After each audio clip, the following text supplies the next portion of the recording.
our daily struggles. A weekly show that features people and stories from all walks of life.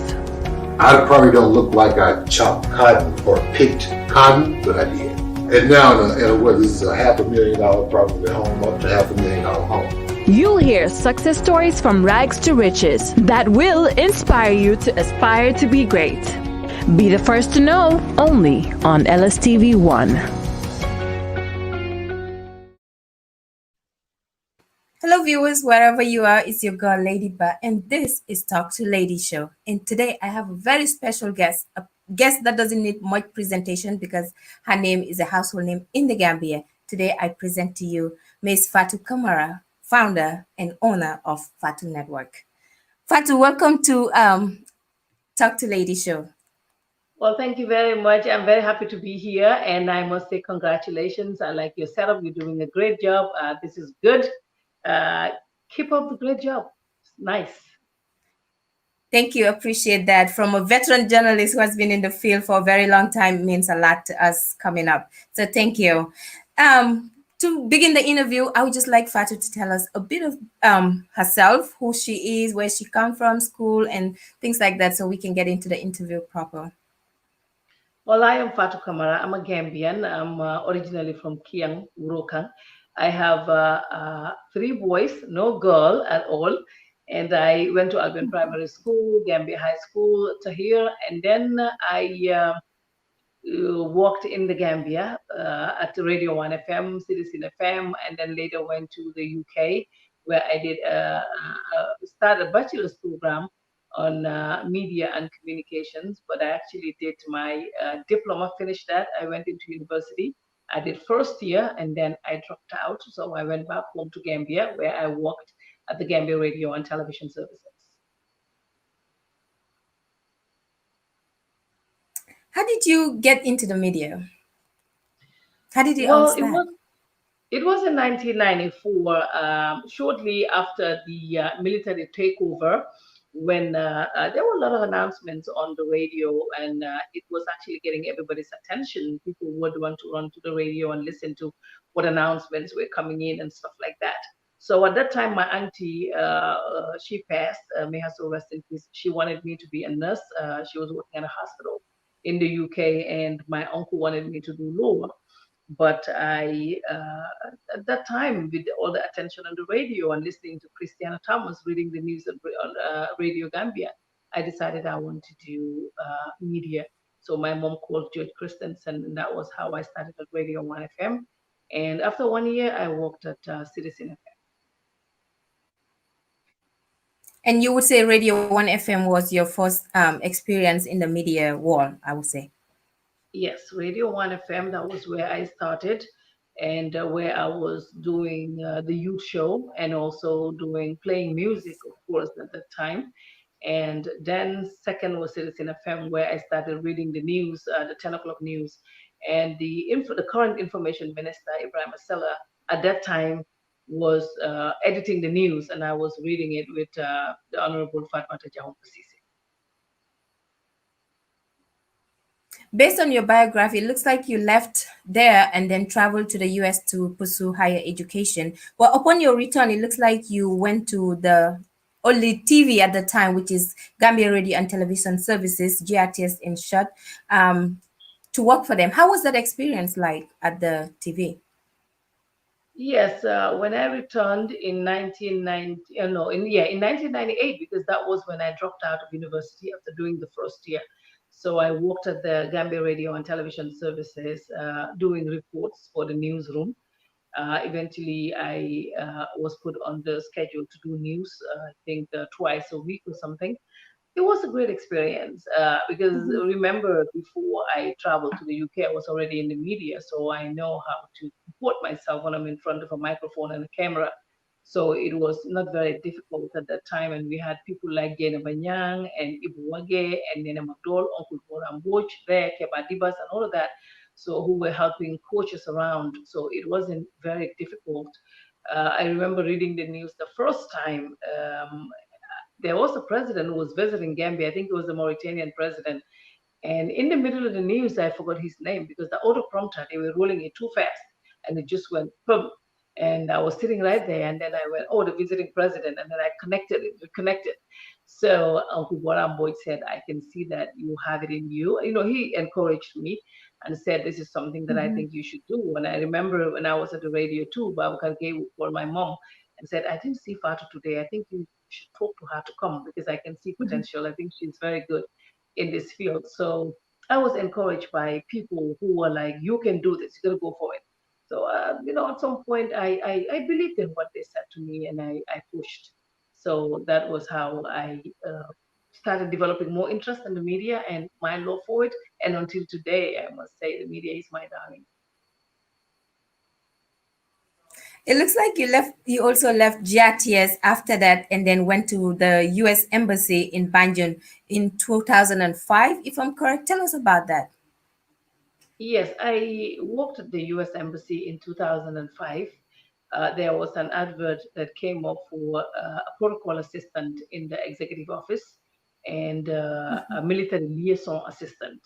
So I decided to apply for that. And I can remember talking to the ambassador at that time. He said to me, "Are you sure you want to leave all that glamour on television and just to come here and work at the US Embassy?" I said, "Yes, because I wanted to do something different." And I worked at the US Embassy for over 3 years. It was a great experience. I liked every part of it. It taught me a whole lot, especially when it comes to diplomacy and working with the U.S. Defense Department of Defense. It was a great experience. And 2008, I resigned from the U.S. Embassy to also set up iMedia Company, which was at that time the parent company for the Fatu Show. So 2008, the Fatu Show started. And it looks like the Fatu Show was was the country's number one show that everybody watches on TV. People like me, I do. So tell us how that started and the name. Well, the Fatu show was inspired by people like Oprah Winfrey and Ellen DeGeneres because I was watching them a lot. And I could remember talking to a few people about starting a show in the Gambia, and most of them were like, "I don't think it's a great idea because this isn't going to work. It's a dictatorship." I said, "But I would know what topics to cover. I mean, you don't have to talk about politics all the time. Sometimes people do shows that would cover social issues and stuff like that." So I decided to do the Fatu show because, like Oprah show, Ellen DeGeneres show, and more. There's moments with more and all of that. So I put my name into it, and I decided to go for it. It was, yes, until now, people would tell me it was the most watched show on Gambian television at that time. I guess that was because GRTS at that time was only doing news and women's programs, and there was nothing like an interview where you're going to invite people who touch lives, people who inspire other people, or guests who come into the country. People wanted to know all these details because at that time we all were looking at it like it's a dictatorship, so everything has to be straightforward, like men in suit, men in government. These were the people who were coming to the GRTS at the time. And then I gave it another dimension. I bring in people who will talk about their lives. I would ask them if they're married. I would ask them if they're dating. And all of that was different and it was new. So I think that kind of got everybody's attention. Mhm. Do you see yourself running this a similar show again? Well, I don't know. I think right now we have a lot of young talent. We have a lot of young people coming up. I think I would want to be behind the scenes and help out. And if that is okay, I would like to coach and help young people so that they can do their own things and do their own shows. Because the crowd that Fatu Network, Fatu Show has at that time, and the audience that the Fatu Show has, whatever I'm doing, I'm going to make sure that it has more than that. So it cannot be less. And if I look at my schedule right now, I doubt I'll be able to give that much attention to any program. I may not be able to do justice to it. I have a lot of writing to do. I have a lot of proposals to do. I have a lot of giving ideas to my team back home. So I may not be able to concentrate on a new talk show right now. Got you. And how do you balance family and media work? It can be very hectic sometimes. Well, it is media work like on our phones. We check our phones every 1 minute. We're getting messages because people think that with media work you're on 24/7. You're a machine. You are never tired. Whatever happens, they want to send to you. Whatever audio, WhatsApp message they heard from somewhere. Some people want you to verify for them. Some people even want to send you a message asking you what is the news today. what is being said in the news and all of that. In most cases, I'm like, okay, so I gotta do all of this for you. It's easy. I would just text back and say, can you check the Fatu Network? That's the news place. I'm not Fatu Network, you know. So sometimes I have to do that. But the good thing is, my kids are grown. My child is 14 years old. They're very independent, quite very, very independent, big boys. So I don't have to be like around them 24/7. I do make sure that I check their rooms are clean, the toilet is clean. Those are very important to me. They keep everything clean and also do their schoolwork. But apart from that, my boys are grown. That's a good thing. At least they'll be able to save you time on that end. Because if they're young, then you have to do everything and then still continue working as a media personnel.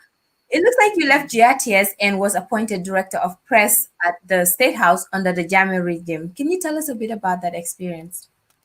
How it started? Yes, I actually did some video for Jammeh. I think it was during his birthday or something. I did a 10 minutes video and he liked the video. And that was when he invited me and said that he wants me to serve as his press secretary. That time I had a contract that I was doing called Gambia in Motion. It was over a little over a $1 million project that I had in 2008, 2008. So I told him I want to finish this project first, and after that project, I will come. So 6 months later, he came back and invited me again and said, I offered you a job. You didn't want to come. So I thought this is something that I can do better. And Jammeh said to him, he said to me that he thinks I'm a very creative person, watching the video that I did. So he wants me to work with him. And I accepted. I worked with him for 3 months. And I was removed, and that was shortly after Dr. Amadou Skatrajane was removed as information minister. I think they kind of linked some things between us. Doctor is a friend. So I guess that was the reason, but I was removed after that. And 2013, I was invited by Jammeh again, and he said he was misled. It was some things were said to him before that was why he removed me, but he wanted me to come back. Invited me, and he had the Quran. He swore on the Quran and said, this time around, I'm not going to listen to anybody. And 3 months after that, again, I was removed again. My God. What were some of the achievements? I mean, we all know Jame is not media friendly at the time. What were some of the achievements that you would say as a press director you were able to successfully execute at your time? Well, I was able to bring the press, the media fraternity to meet with Jammeh. I spoke to him about that, which he did not allow at first. He was like, oh no. I said, but I think it would be good for you to meet with them because that time they also had questions that they wanted to bring up with the president. At some point, he accepted. So I invited all the heads of media departments, and they came in and had a meeting with him. And I also helped with getting almost every media house to send a reporter to State House. Because those days it was only Daily Observer that was allowed to come in GRTS. So I got on the information services. So I got to talk to him and say, I think it would be good to open the State House to everyone. So all of the reporters started coming in, and then of course, Standard newspaper was closed. I spoke to him about that too, and I said, I think it would be good to open Standard newspaper. And then he told me about some of the things that he heard. You know how it is like in Gambia, all the office politics. You don't like someone, you fight them. So they told him some terrible Yeah. stories about Standard newspaper. So I was able to tell him what I heard. And he believed me. And then he said, okay, you can go ahead and open it. So I discussed with the Secretary General, and he said, talk to the AG Chambers. I spoke to the Solicitor General then, I think it was Bahari Jame, and he said, put it in writing. So we wrote and sent to them, and Standard newspaper was opened. Wow, that was great. And it looks like in the same 2013, when you were removed again for the second time, you were arrested and you were in detention. Can you tell us a bit about that experience as well? Yes, shortly after I was removed, I think a month later on September 15, I was arrested. And this is something that I had a tip off about, but I was told to leave the country because they were coming after me. And I said, but why should I leave the country? I don't want to go anywhere. I'm going to be here. That time, my entire family were in the US. It was just me and my kids in the Gambia. So I was there September 15 and around 10:30, two NIA guys came to my house and they said they have questions that I need to answer. and they wanted me to go with them to the NIA. So I went with them, and I was detained there for 25 days. That was what happened. And when I was going to the NIA, my kids were asleep.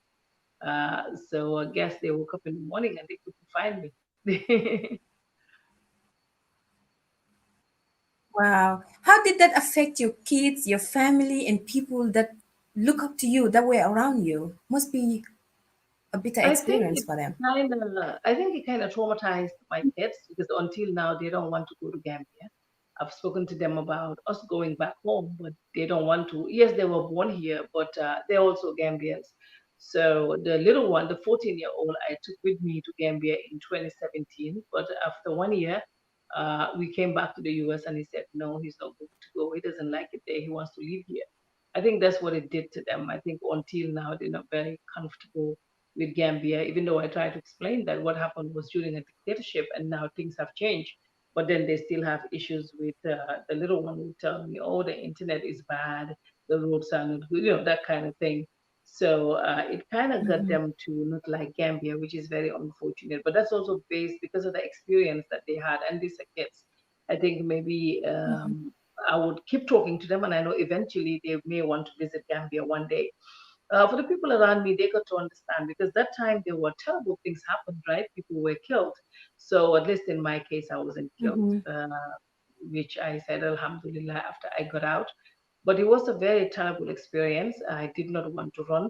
I remember going to somebody's house shortly after after I was released from the NIA, and I Mhm. was in a friend's house, and I saw a picture of Aung San Suu Kyi, and I looked at the picture and I said, you see, this woman did not run away from her country. I said, why should I run from my Mhm. country? And he said to me, see, this is not the same, Fatu. You got to leave this country because this is a dictatorship. This guy is going to kill you. So I had people calling me saying, you should go, you should, like, my phone was ringing nonstop of people who were very concerned, from family members, from friends outside of the Gambia, who were saying that whatever I do, I need to leave the country. And that was how I got to leave. But left to me alone, I wanted to stay in my country. I never wanted to leave. And it looks like you left the country eventually, or got out of detention and left the country eventually, and resettled back in the United States. How was that transition like for you? Well, it wasn't bad because my family lives here. My mom lives here, my sisters, my brother, my kids. They were with me in the Gambia, but before I got here, they were already here. They were born in the US. So when I came, it was very easy. It's just like joining family. I stayed at my brother's house on a few months, and then I got to move to my own place.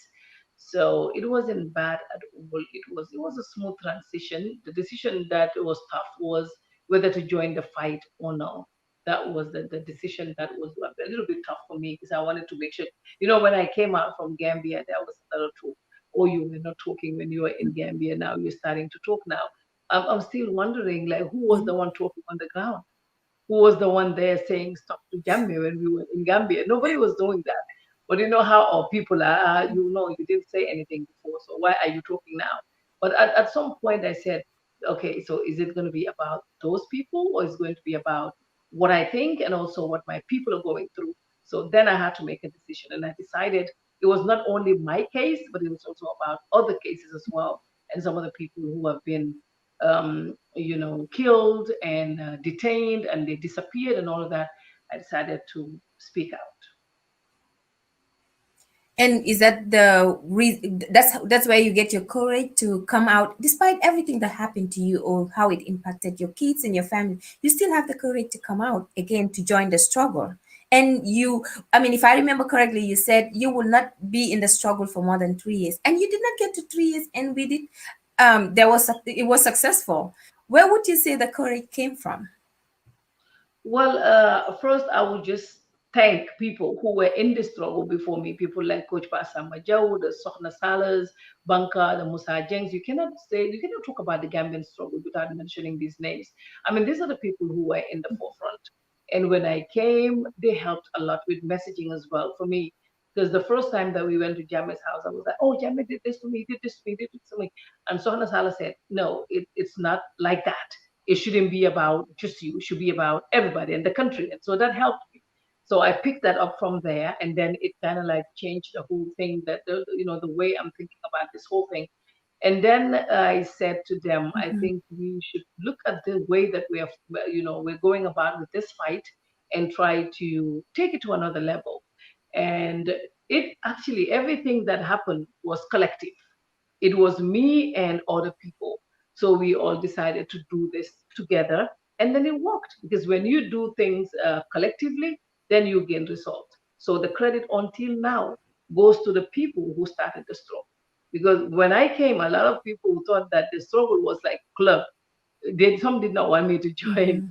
They were like, "Oh, if she's coming in, we would leave." And then you ask them why, they said because she worked for Jammeh.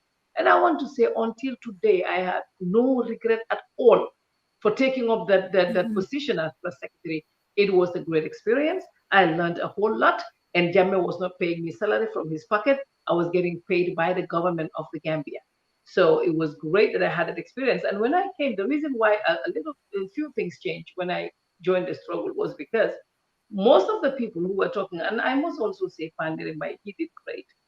He did his radio, and that was when I had those ideas to also, even though I was running a media house already, but I decided to do radio as well, just like him. So the difference here was most of the people who were fighting would say, "Oh, we had this happen. We had this happen." And I was saying, I was there. It happened. I saw it with my eyes. So that actually was the difference. So that is how we got the attention was already there, but also we get to have more attention of governments, of organizations, international organizations wanting to talk to us. They would invite me and some of the people in the struggle, and get us to go travel somewhere and talk to them. I think it kind of, that was a great thing. The fact that I was in it, I was in the middle of it, with Jammeh, and then I got back, and now I can speak, and I was also his press secretary. I think that actually meant a lot. That helped a lot as well. Your approach, yeah, definitely. I mean, I can attest to that. Your approach and style in the struggle was totally different from what was happening. Coming back to Washington D.C., it looks like you were attacked by a Jammeh personnel. Can you tell us a bit of that experience? Yes, it was at the Hay Adams Hotel. It was when Obama had the US Africa Summit. So I was actually there to report the news, interview people who were protesting. I was in there as a protester, because I've always said that I have nothing against protests, but I'm not a protest person. I don't know, for some reason, I have bad experience with it. When I think about what happened in my country, April 10, 11, solo standing and all of that, I don't like them. But that doesn't mean people don't have to protest if they want to. So I was there, and I think Jammeh and his group already, they know their target, because they were up there at the windows looking at us. So they know what they wanted to do. So they got out and they came straight to me. They were running after me. They hit me. They slapped me. And the police came. I was taken to Sibley Hospital in Washington, and I had a concussion. And there was an organization that wanted to go to court, but we didn't want to do it at that time. But that I kind of shined a lot of light on Jammeh's activities, because we've always been telling Washington that this guy beats people. This guy is a killer. And I remember one of our meetings with White House officials, they said, "Okay, so then, but what do you want us to do? Because we've tried a whole lot. Like, we wrote to this guy, what do you want us to do?" So this time around, Jammeh was able to show Washington what we've been complaining about. He beat people right in front, 5 minutes from the White House. So that actually kind of showed the world who Jammeh really is. And this is what we've been telling them, and they did not listen. But then it was clear. So that's how it got all out. And the ABC News did an interview with me about this issue. Wow. After everything that you went through, I mean, under the Jammeh regime or the experience that you had working as a media personnel, you still pursue your dream, because you started your own radio called your own radio network while in exile. How was that experience like? How did it all start? Because Well, anybody it's would not have given up, but you did not. You decided. No, no, I don't give up. I don't even know what that word is. I don't give up. When I want to go for something, I go full force. Whatever it takes, I am ready. Whatever it means, whatever I'm going to get out of it, I am ready. That's the type of person I am. I think I always put determination into other things, and also calculate it. the pros and the cons. If I get into this, because I don't want to get into something halfway and then pull out. When I start something, I want to see results. I don't want to just start and leave. So it's determination and also, support from people who have my back. We all have that. People who, if you go to some extent and you start to doubt yourself, they'll be like, oh, no, no, no, no, no, you can do this. We like what you're doing, so go ahead. So that kind of helps. And my family's also been very, very supportive. And all of that combined, it was good. It kind of pushed me, and I went for it. Did you partner with any international groups while in the struggle?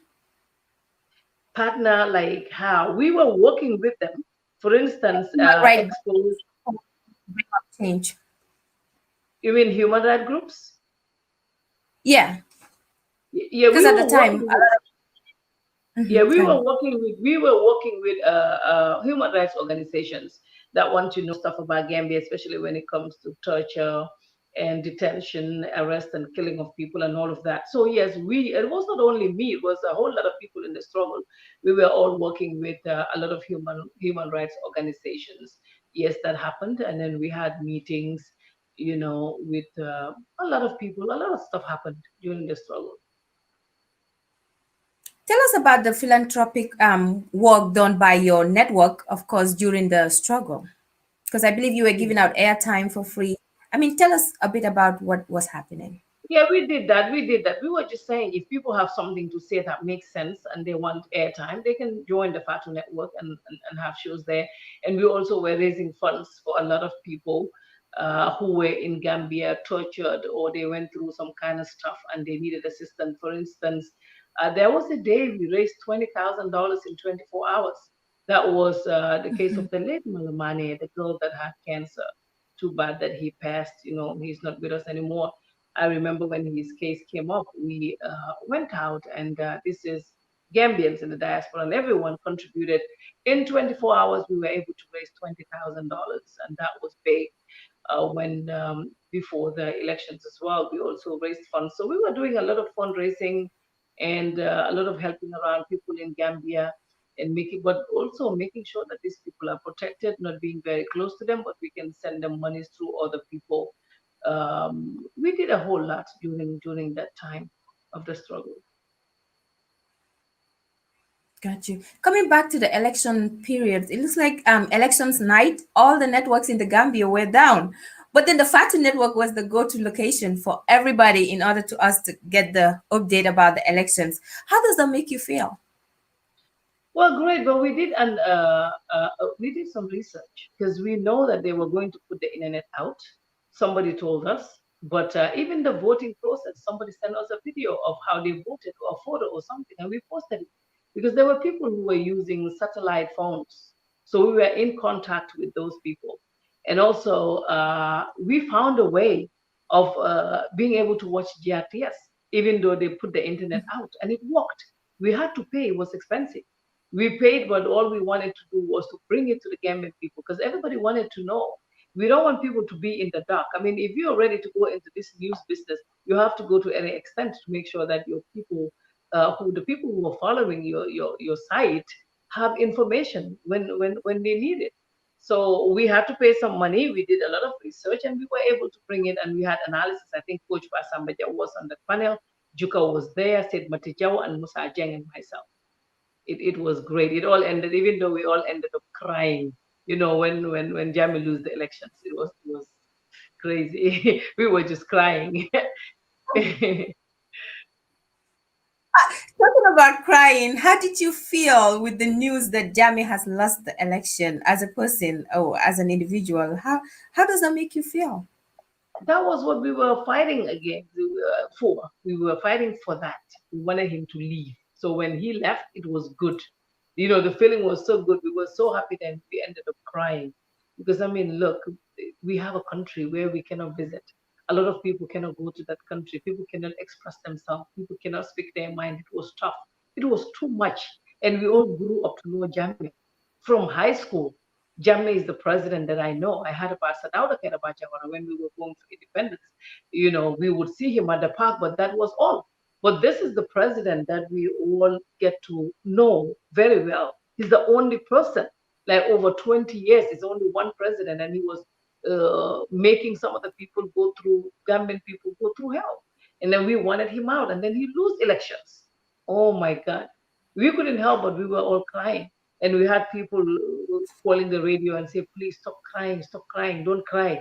But I think it was just too much. We couldn't believe it. I remember people I used to work with at that time with they actually work for international organizations, saying to me that they do not believe Jammeh will go. They're like, please don't be happy for now, just wait because this man will not go anywhere. So I think what happened in Gambia was really, really, it was big. Most of the countries, for this kind of change to happen, it takes a coup d'etat. So we were able to do it through a democratic process, and that was huge. It was big. It was a big deal, big deal indeed. You moved back again to the Gambia and set up the Fatu Network, which of course is your baby, if I may use that word. How was the registration process like for you? Well, you know how in Gambia you get a lawyer to do all of that for you. So I got somebody to do it. And the Fatu Network was already, it's still registered in the US and also registered in the Gambia. So I thought it would be good to take it home and expand it and get more people to work there. And it's already a brand that is followed by many people. So I think the best thing would be we were fighting for dictatorship. It is over, and we want to establish in our own country. So I was able to set it up, and I'm glad I have a great team of young people who are working there, and they're doing great. So it was not difficult at all to set it up. I must say, my ex-husband, he did great by helping me put that together. Um, he helped a lot, definitely, because that time it was tough. That was when I returned home, and thinking that we would all help to contribute in moving our country forward, not directly like working in the government, but I wanted to do something with GRTS, take programs there or interviews there. But I think it was tough at that time. They already have, maybe I don't know what they said, but they did not want me to go anywhere near the government. You know how it is in Gambia. If somebody Yeah. feel threatened about somebody, then all these little office politics stories come up. So I waited for GRTS, somebody that we all grew up to know. GRTS was it's been there since we started. And then it was tough for me to do anything with them. They keep pushing everything. So I decided to just go ahead and set up the Fatu Network. And I set it up. And now who watches GRTS? Unfortunate. But they could have been wiser. And Yeah. we would all be on GRTS. And we would make it, like Trump would say, make it great again.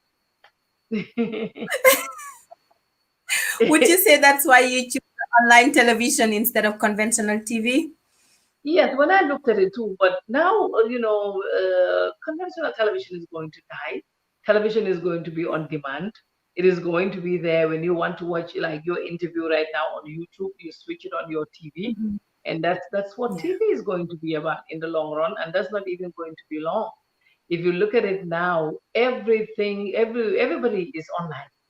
That's where people go. You look at big news networks like Fox News, like CNN, like Al Jazeera, they all stream their news live on social media. So that is the go-to True. place. I mean, I can set up a TV station, but look at OB vans, for instance. Who buys them anymore? I've been talking about that, but somebody told me in Europe now they don't buy those. In America they don't buy those. So all these people are going to go. Everything is going to be on our phones. Is going to be on our phones, online. So I decided, no, there's no point in setting up a whole TV station. We can just stay online. But until now, I meet people who would say to me that they think it's best to do a TV station. I think for Africa, it's going to be good for now. TV, conventional television would be good for Africa for now, in another maybe 5 years or so. But eventually, everything is going to end up online. Look at Paradise Television, QTV, and GRTS, how they struggle to bring all their programs online. So then, why would I have a TV station and then rush and want everything to be online again? It wouldn't make any sense. So I think we're going to be online for now and see how Right. it goes. Yeah. What are some of the challenges, like you would say, the online operating an online platform in the Gambia that your network is experienced or had experienced?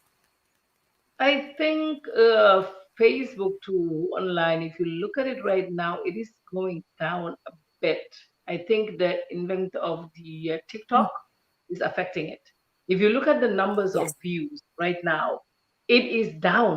Because I do a lot of research on this. I make sure that I look at my numbers every day, and I look at numbers from other televisions like in Senegal and other countries as well. But if you look at the entire Facebook, it's down. It's not like what it used to be. Like you start a show, before you know it, it's 2K, 3K. People buy though. People can buy. You go to Google, you can buy if you want 5K, and then you have it. But I don't like to do that. I like everything to be organic with the Fatu Network. But if you look at the viewers now, it is down, and I know that it is because of that's an issue that is with the entire Facebook. I think more people now are more on TikTok and other sites. Since TikTok came, it's affecting Facebook big time. It's affecting Instagram. It's affecting Snapchat and all of this. So, but still, we have people who believe so much in Facebook. And for Gambia, Gambians love Facebook. Gambians love Facebook. Even YouTube, they're not very much into YouTube. Even if you have something for YouTube, it's always best to put it on Facebook first, so they will see the link from there and click it. So there are a few challenges. Internet too is expensive, I guess, all of that combined, but I am hoping that it will pick up. When the pandemic hit at the beginning, Facebook was very busy. But if you look at it now, I think people are tired or something happened. Just look at the numbers, you will see it. I was looking at our numbers last week. I saw that in post engagement, we hit over 2.3 million. But post reach is still low. Like the number of people that we reach, either then people are not logging in or people just come quickly and leave, something like that. Do you have any regrets in choosing online TV at all? No.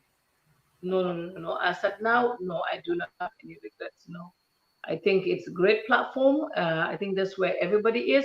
When something happens right now, the first place people get their news is online, even though it can be very crazy with the fake news and all of that. But I believe that people know where to go to look for credible information and credible news. Because if something happens, myself, there was, I think last week, there was this robot that was put up and they said it was with the King of Bahrain's security. I had to fact check that. If you do that, sometimes go online, look at credible news sites and look at their pages, you will see that, you will get the correct news. So online is also like that. Most people would tell me we don't believe stories until we see it on Fatu Network. So I'm sure that happens with me too. If something happens, I look at CNN, I look at BBC to make sure it's there. If it's not there, then I know it's just one of those stories.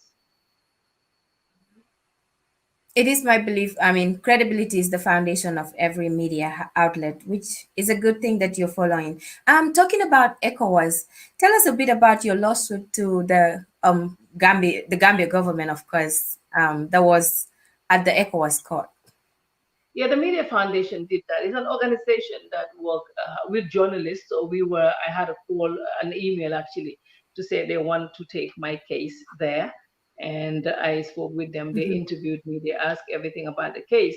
And at some point, they wanted me to go to Nigeria. But because of what happened with Washington, D.C., when I went there, it was not a good idea. I was advised here that it was not a good idea to travel to Nigeria. So I did not get to go. And then after a few years, I got an email to say that we won the case and that they should compensate us. So we got $1 million. I got $1 million. So those who were tortured, I think some of us had 2 million, but I had 1 million. But then I'm like, okay, when I was bailed, I have my 1 million in Gambia. So what happened to that 1 million? So yes, it went well. We were compensated. We were paid, and everybody wanted part of that million. And before I know it, I don't even think it was 2 months. The million was gone. I was gonna come get my cut out of the million, but I guess it's too late. That went long time ago. Long time ago. You have to give everyone. You know how it's like in Gambia. You have to give every uncle, every aunt, your mom, friends, everybody. Yeah.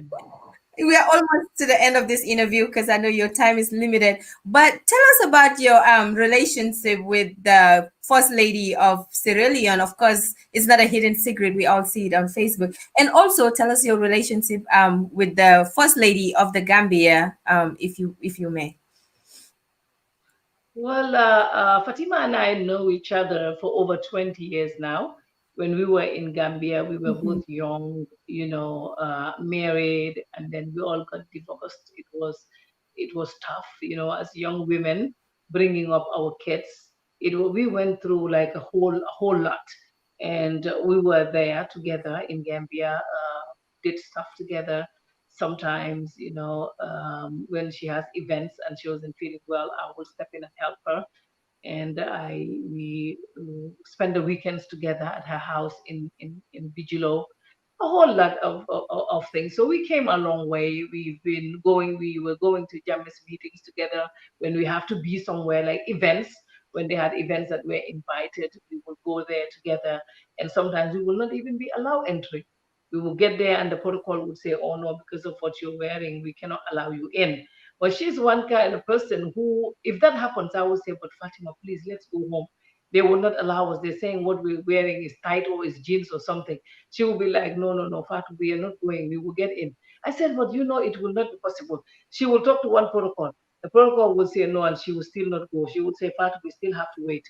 We'll be there until when Jammeh comes, and she will wave at Jammeh and say hi. And Jammeh will be like, where are they standing over there? Please get them to come up, and then we will go up. So we have a lot of things in common. We are both go-getters. We do not give up. When we want something, even when I say, Fatima, let's go, this woman would tell me we're not going. We would wait here until we get what we want. So when I was arrested in 2013, I left Gambia. She was in the UK, and then she contacted me and said she too she was going to leave Gambia. I think 2013 she also left and she went to live in England because I was very worried for her because the way she's very Mhm. outspoken, she's never scared of anything. And I was worried that she could be arrested as well because with Jammeh you can never predict him. So she went to live in UK, and then one day she called me and said she was getting married to Mother Bio. Said, please, Fatima, do you think that's a good idea? Because then that means you will stay away from Gambia, and one day I'm gonna come home, and then we can be friends again and do stuff that we were doing before. She even said this to Mother Bio during the inauguration. Said, when I wanted to marry you, Fatima said, are you sure? So because I thought that I didn't want somebody to steal her and take her away, so she told my reviewer that and said she was the one who said don't do it. I said no because I did not know. So we've been friends for a long time, for over 20 years. Been going to her parents' house, and she would come to mine. I remember when we go to visit her mom, we have to do raps because you cannot wear pants and go in there. Her mom would recite the Mhm. entire Quran. So when we're going there, we always used to make sure that we are dressed very well. So she's a friend. She's a very good friend. And when she became first lady, when they won the elections, actually before winning the elections, I went to Sierra Leone with the TRRC team. She sent me a message and said, "Go, you're in Sierra Leone." I said, "I thought you were in England." And she was there, so I had to go see her at her house, and we talked about the elections. She started the campaign. I was always sending messages. I'm praying for you. I would want to come and help, but Gambia just got to change, and I'm home. So we we've always been in touch. So when she won, she invited me to go there for the inauguration. So she's always been there since day one. Just yes, we talk almost every day. If we don't talk every day, we will text or every other day. Just yesterday we were texting at night.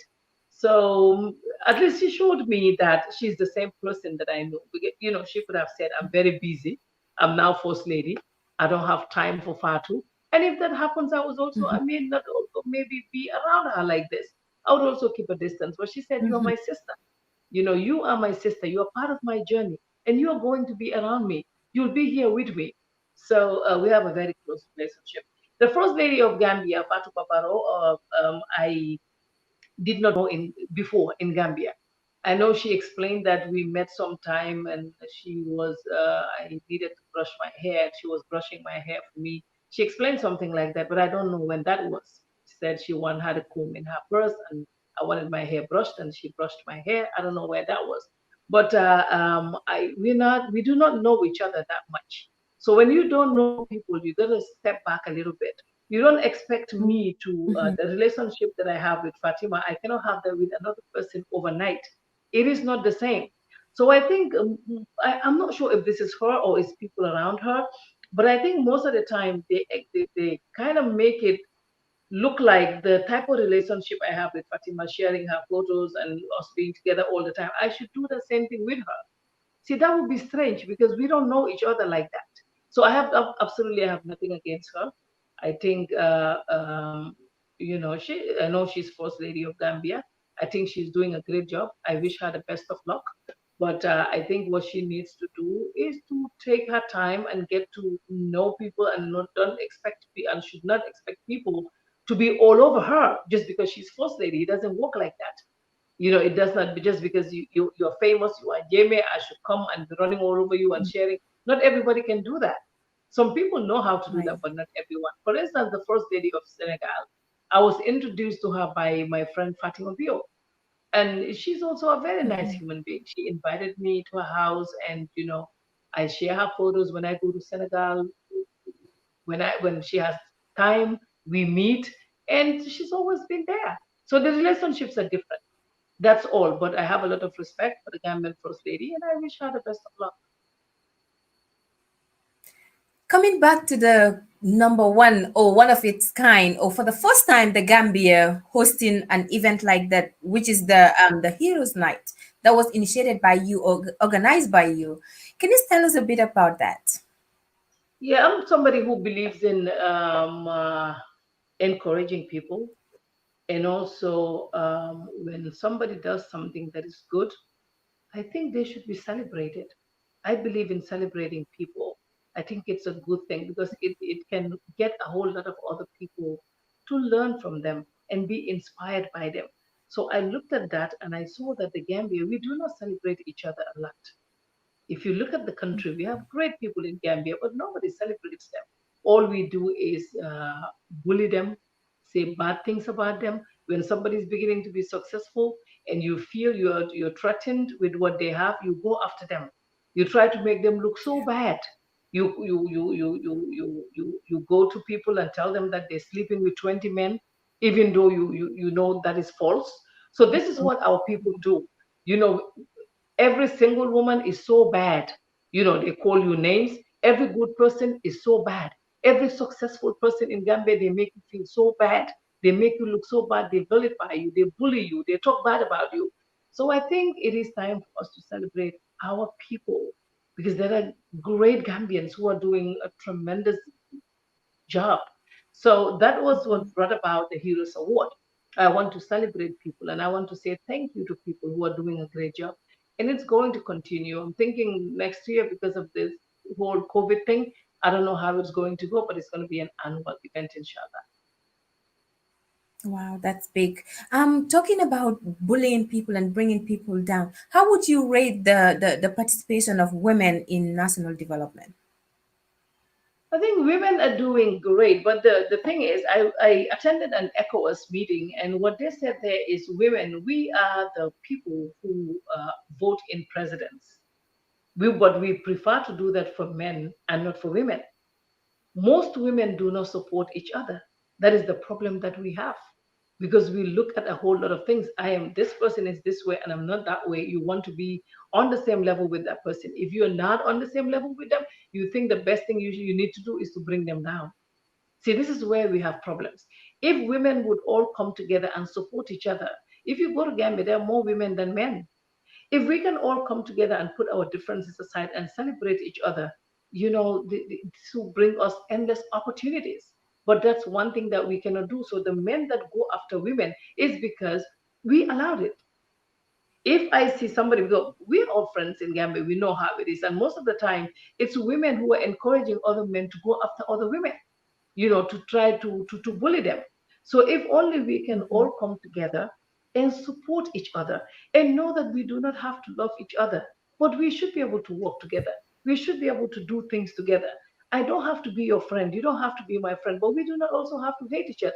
We should be able to work together and have a professional relationship. At the end of the day, when I go to my house, I call whoever I want to call. If I don't want to call to discuss whatever with you, that is, it's me. I don't want to do that, but that should not make us enemies.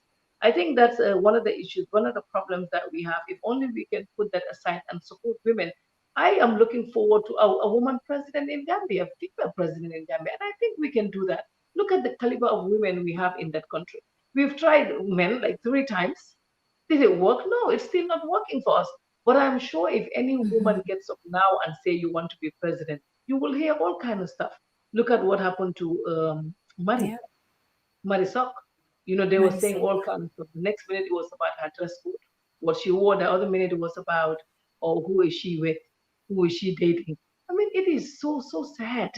It is so sad. So I think what we need to do as women, we should just support each other and be there for each other. If we do that, we're going to close that gap. And whoever wants to vilify a woman or talk a woman down, they will think twice. That's the only way we can go about it. Support each other and be there for each other. Talking about women in politics, women in the political arena, should we expect to see you in the political arena Well, you as see, a president? what I want is Gambia for all. That's what I want. So right now, if anybody can give that to us, I don't think that it would warrant people like us to come into the political sphere if we can have that. But if we don't have that in the next maybe 5 years, in the next 10 years, maybe then people like us may consider to say, how about if we, try to also come in and see if we can make any difference. But like I said, a Gambia for all is what I want. And if any of them, like we're having elections next year, for instance, if we have a president who is going to give us that Gambia that we're all yearning for, I think what we would want to do then is to support that person. It is not about me, it is about Gambia. It is about making it that Gambia that we've all wanted since independence that we still cannot have. So once we have that, we're good. If we don't have that, I know with what happened right now that the bar for the presidency is so low that everybody thinks they can do a better job. And we all feel like that. I'm sure sometimes you look at yourself and like, okay, I can do this, so maybe I should run for president. A lot of people feel like that. If I tell you how many people contact me daily to say they want to run for president, I have that every day. People that have, whose name I've never even heard. Oh, we want to run for president. We want to tell you. I'm like, okay, that's fine, but I'm not going to do politics right now. So that's what it is. If we have somebody who can give us the gambit that we want, we don't have to go into politics. But if we don't have that in the next 5, 10 years, if we are really, really ready and we think that this is something that we can do with all that, we have discussions with people and all of that, then we can look into it. But for right now, let's just wait and see what happens. How would Fatu like to be remembered? Well, I want to be remembered as someone who lived her life in a good, decent way. I know that is tough for women like us. You got married recently. Before that, you know what has been said about us. Sometimes I sit here and then I think about which Fatu Camara they're talking about. I think they have a clone. They have another Fatu Camara somewhere that they think it's me. So that Fatu Camara is so bad. She does every bad thing. She has a lot of boyfriends. She sleeps with everybody. So sometimes I sit here and think, where is that other Fatu Camara? Because it's not me. So I want them to remember that I'm not that person that they have in the corner calling Fatu Camara. That's not me. That person is completely different from me. I want to encourage more people and help a lot of young people in the media, to grow in it and also share a little bit of experience that I have with them, and also be a good mother to my kids. It's really tough being a single parent and being a strong woman for that matter. In the part of the world that we are from, if you are a woman, everybody expects you to run after men, asking them for money. That's what they expect you to be, dressing really crazy, showing boobs and all of that to have men's attention. And we are different from that because we believe in ourselves, and we believe that what a man can do, a woman can do. If a man can earn a good amount of money, I believe I can also do that. So a lot of people in our part of the world cannot handle that. So that is why for them to bring you down, they have to link your life with men. Everything you do, they will call you names. You're so bad that you sleep around. And sleeping around, for them, that makes somebody so bad. And this is what they do every day. But they don't talk about theirs. So they, I mean, it's crazy. But I think eventually, with a lot of awareness and all of that, we're going to get there. We will get there, inshallah. We will get there, inshallah. Talking about decency, I mean, how was your experience like going to Mecca for the Umrah? It was the best experience ever in this world. Going to Saudi Arabia, oh my God, that is beautiful. It's another feeling. Like when you getting into Mecca to go and do the Umrah. I did Umrah three, one for me, one for my late dad and my late brother. It is the best feeling ever. The way Mecca is, the way it is clean, the mosque, and all of that. I mean, it brings Islam to you. You see a lot of people in the Kaaba crying when they touched it, and all of that. So it was a great experience. I liked it, and I want to perform the Hajj one day. I had plans to do it this year with a friend, but you see, it was canceled, so we couldn't do it. Hmm. Um, I hope to go too someday. Yes, you should. Any It's last the words best feeling. from Fatu? Well, I just want to say we should all support each other as women and also as a people and as Gambians. That is very important for us to do. If you don't know, ask. But our people do a lot of speculation. They do a lot of they speculate a lot of things that they have no idea about. They talk about people in a bad light. They link your name with all kind of men, and sometimes they give us ideas, things that you're not even thinking. I hear things Yeah. that I have no idea about, and I just want to say we're not bad people. Just because we're strong women, just because we want to do what we have to do, it doesn't mean that we're getting money from men. We are working, but for them, anytime you Mm-hmm. you have a business or you make money, men give it to you. I mean, why would anybody give us? We have talent, like we know how to do things. So it's not like the Yeah. only way to make money for a woman is just to go to a man and get money. No, we don't want easy money. I don't want any man to just pick up money and give me because I think that's Yeah. disrespectful. We want to work for things. So I think they should believe us. They should believe us that, I mean, if you have sisters at your home, and of course, you have a lot of Mm-hmm. respect for them, why do you think that? And they're hardworking. Why don't you think that the other women out there will also be like your sister? Why do you think that all they do is True. men? I mean, it's wrong. And Mm-hmm. the fact that they expect us to be saints, people like us. You're a single lady and they don't want you to be with anyone. They want to be in your life. Everything you do, they're watching. You talk to somebody or they're dating this person. It is so difficult. They make life so hard for us, and that's unfair.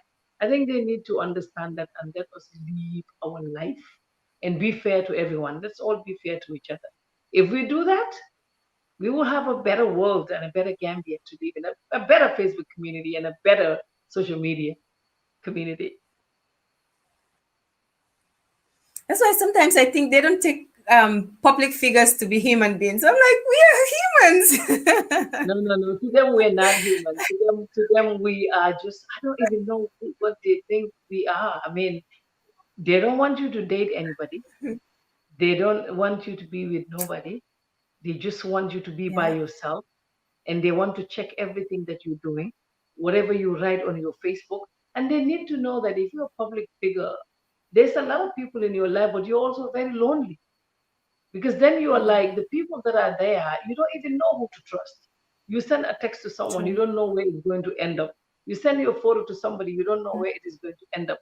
And now, even to have peace of mind and talk to someone, you cannot even do that. If you do that, it's out there. This is why I keep telling them, I said, let me be dating my non Gambians for now. When you guys are ready, then I'll come back home. Um,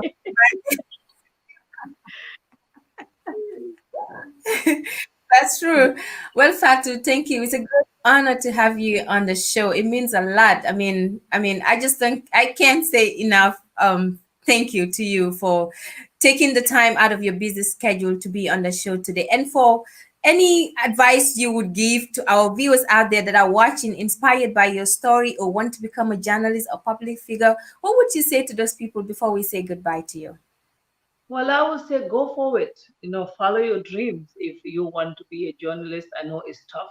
Just remember that you're not going to be rich, fast. You know how that works in the media. You're going to be broke for a long time. You're not going to be able to have money before you enjoy it. Expect it will be over 20 years. That is possible. So it's not a job where you get rich quickly. It takes a lot of time. So once you have that, be patient and also like what you do, have a passion for it. Because in journalism, if you don't have a passion for what you do, then I think you are in the wrong field. Because with us, it's not about money. You should be able to like doing research. You should be able to like watching TV and reading and all that stuff. So it is not an easy field to be in. But apart from that, it is very nice. It gets you connected, and you're always you get to know a lot of information and all of that. So it's very interesting field, and I would encourage a lot of young people to tap into it. Thank you. Thank you so much. It was And great to thank have you you on the very show. much. And thank you so much. I really appreciate this opportunity. And this is a great platform that you have, and you know that you have, and you know that these things do not come easy, especially now that everywhere there's um, too many videos out there on YouTube or on Facebook. But it is going to come. It takes a little bit of time. So you got to be patient once you're consistent, because that's important. That's the problem we have with people who are in the media right now. They want to be famous one day. It doesn't happen. You are well known from the Point newspaper to GRTS television, all of that. So people already know you. So just be consistent, do what you have to do, and you're going to get there. That's all that it takes. It takes time in the media, and I'm sure you know that. But otherwise, good luck. Right. So, thank you so much for the Thank encouragement. you. All right. Thank you. And you take care. Thank you too. Bye. Mhm. That was Fatu Camara, founder and owner of Fatu Network. From the horse's mouth, Fatu doesn't need much presentation because her face alone, her image alone, is a representation of herself. So it's your girl, Lady Bar, and this is your Talk to Lady show coming to you live on LSTV1. And like I always say, don't forget to subscribe to our YouTube channel so you don't miss any shows. And please like our page. Thanks for all the comments, the likes. We've seen it all. We appreciate the time. And until I come your way again next Friday, you stay safe and take care of yourself. Bye for now. We often admire people's successes, but never take the time to explore their challenges. Talk to Lady brings out the inside stories of the peaks and valleys of our daily struggles. A weekly show that features people and stories from all walks of life. I probably don't look like I chopped cotton or picked cotton, but I did. And now this is a $500,000 problem at home, up to $500,000 home. You'll hear success stories from rags to riches that will inspire you to aspire to be great. Be the first to know, only on LSTV1.